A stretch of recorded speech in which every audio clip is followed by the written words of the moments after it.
नमस्कार, मी Khushboo and welcome to the series of Marathi बोधकथा. आजची गोष्ट ही पूर्णपणे काल्पनिक असली तरी त्यातला बोध आणि संदर्भ हा 100% वास्तविक आहे.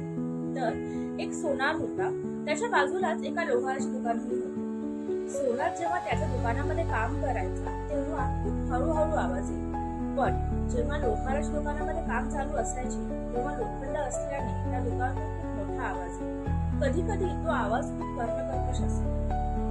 एके दिवशी कसं कोण जाणे सोन्याचा एक कण उडून लोहाराच्या दुकानात गेला आणि त्या सोन्याच्या कणाची भेट एका लोखंडाच्या कणाशी झाली आणि ते दोघे एकमेकांची खूप वर्षांपासून ओळख असल्यासारखे बोलू लागले. तेव्हा सोन्याचा कण लोखंडाच्या कणाला म्हणला, दादा, आपल्या दोघांचं दुःख तर खरं एकसारखंच आहे. आपल्या दोघांनाही आगीत तापवलं जातं, आपल्या दोघांनाही हातोड्याने ठोकलं जातं. मी तर बाबा शांतपणे सहन करतो, पण तुझं काय, तू एवढा आवाज का करतो? तेव्हा तो लोखंडाचा कण म्हणाला, तुझं म्हणणं अगदी बरोबर आहे. आपल्या दोघांना तापवणारी आग ही एकच आहे, ठोकला जाणारा हातोडाही एकच आहे.